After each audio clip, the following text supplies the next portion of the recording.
कहते हैं कि रिश्ते कभी खत्म नहीं होते और इंसान की मृत्यु के बाद भी वह रिश्ते चलते रहते हैं।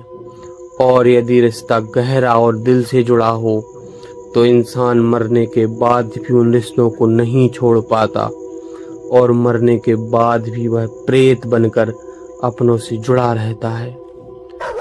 आज मैं जो कहानी लेके आया हूँ वह ऐसे ही एक व्यक्ति की है जिसकी मृत्यु एक भयानक दुर्घटना में हो गई थी। उसके मरने के बाद पूरे परिवार में मातम छा गया था। सभी ने मान लिया था कि वह अब इस दुनिया में नहीं रहा, लेकिन किसी को यह नहीं पता था कि उसकी आत्मा अभी भी अपने परिवार के आसपास मौजूद है। आखिर क्या वजह रही होगी कि उस व्यक्ति के मरने के बाद भी उसकी आत्मा उस परिवार में, उस घर में भटकती रही? क्या था इसके पीछे का कारण? तो आइए चलते हैं आज की कहानी की ओर। मध्य प्रदेश के देवपुरा नामक गांव में राकेश नाम का लड़का रहा करता था। वह अपने परिवार के साथ में रहा करता था। उसके परिवार में उसका बड़ा भाई, उसकी पत्नी और माँ बाप रहा करते थे। एक दिन उसका बड़ा भाई शहर से गांव लौट रहा था अपनी मोटरसाइकिल पर, तो किसी ट्रक ने उसको जोरदार टक्कर मार दी और उसके बड़े भाई की मौके पर ही मौत हो गई। जब यह बात राकेश और राकेश के परिवार को पता चली तो घर में मातम छा गया और पूरे परिवार पर दुखों का पहाड़ टूट गया, क्योंकि सिर्फ राकेश का बड़ा भाई ही घर को चलाता था, घर की रोजी रोटी चलाता था।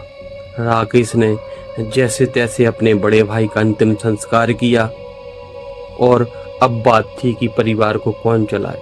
तो परिवार को आगे बढ़ाने के लिए राकेश ने जिम्मेदारी ली। राकेश गांव में छोटा मोटा काम किया करता था, लेकिन उससे परिवार अच्छे से नहीं चल पा रहा था। एक समय का खाना मिलता तो एक समय का खाना नहीं मिलता था। लिहाजा राकेश ने शहर जाने का फैसला किया और राकेश शहर के लिए निकल पड़ा। गांव से तकरीबन 4 किलोमीटर दूर रेलवे स्टेशन था। वहां से राकेश ने ट्रेन पकड़ी और वह शहर चला गया काम करने के लिए। राकेश ने 1 साल तक मन लगा के काम किया और बहुत पैसे कमाए। फिर 1 साल बाद उसने सोचा कि चलो गांव जाकर अपनों से मिला जाए। लिहाजा राकेश ने घर जाने का फैसला किया और राकेश निकल पड़ा अपने घर की ओर। राकेश की ट्रेन लगभग रात में 1 बजे प्लेटफार्म पर पहुंची।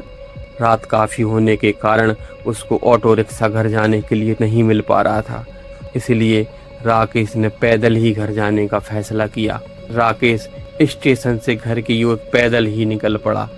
जैसे ही राकेश पैदल घर की ओर जा रहा था तभी उसको बीच में एक तालाब दिखाई दिया। तालाब में किसी के छपछपाने की आवाज़ आ रही थी, तो राकेश ने सोचा हो सकता है कोई मछली वगैरह छपछपा रही होगी। और राकेश अनदेखा करते हुए और थोड़ा थोड़ा डर लेके आगे की ओर बढ़ रहा था।